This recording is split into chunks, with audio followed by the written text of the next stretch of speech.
that's such a typical response, right? When somebody compliments us, sometimes it's just There's like that resistance. yeah, they're just like, oh no, it's not a big deal. Yeah. Well, like I did what I did, you know what I mean? Like it is a big deal. But sometimes we're just like trying to like play it cool Yeah. Right. because we're taught to be like, oh, be humble.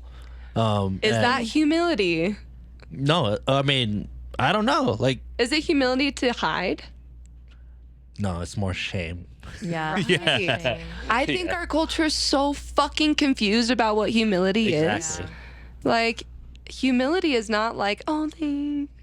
Yeah. It's like, Yeah. I bring a lot of value to this world and so do you. I Exactly. mirror you. Like, and I feel like that's something that like, that's my highest self speaking, right? That's me saying like, my like calm, cool, collected self is the one that says like, yeah, I am a fucking god and so are you. And we're going to fucking do amazing shit together. And I don't need to be ashamed of anything I fucking say into this world because I know it comes from a heart-centered, heart-filled place full of love, etc. But it's all the masks and all the shoulds and all the identities and all those things that like start to really impede. And more often than not, at least I think as you begin to kind of, I don't like to say progress hierarchical, like in a vertical sense, but more like go deeper, get deeper into the spiral, it becomes more and more like, insidious isn't the right word, but like where it's just like right underneath your nose kind of thing. You know, you're like to that point where you're like, I'm just searching and keep asking for questions. And it's right in front of your face that you have to open your eyes. It's just right there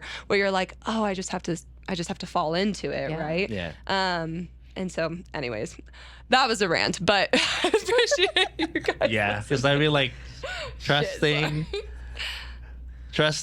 and letting go, it's so hard sometimes.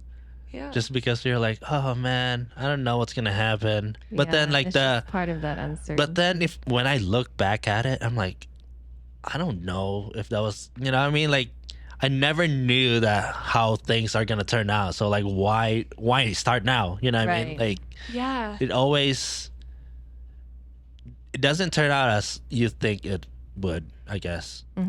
And do you notice, at least to both of you, like that you also feel a little bit of grief in that process? Like as you learn to let go, like you have to learn to let go, which is a loss. There's something that's being released. There's a death that's happening. And I think we so like just brush over the grief process. They're like, I'm not going to grieve. I'm just going to shove it down and everything's like, boop.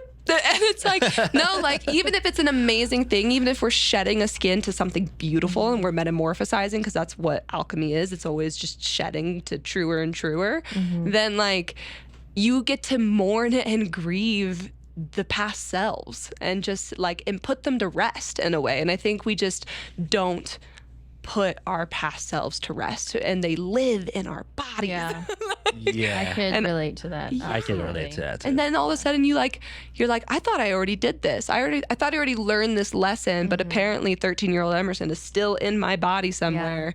And like, she's always, I think that self is always gonna be there, but like, how do I build a new relationship with her? And like one of not one of like, just go over there. I don't want to mourn you. I don't want to mourn your childhood. It's like, no, my childhood needs fucking mourning. Like, and then that will give me the ability to break through into something that actually is on the other side of that. But if I don't actually sit and process it, I think that's where we get stuck a lot of the times. And like, I talk a big game. I know I sound like poetic and like all this stuff. That's my great trick. Like, yes, You're very charismatic. Well, that's scary.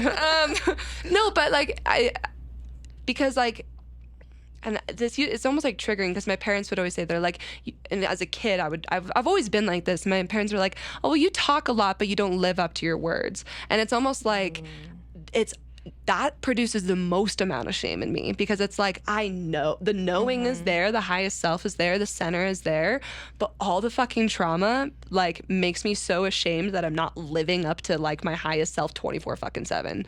And so like, again, the human aspect of it is so important, and where all the magic is and all the creation and all the art and why we have music and like all of these things, because we're rectifying or we're justifying the duality of divinity and humanity. Yeah.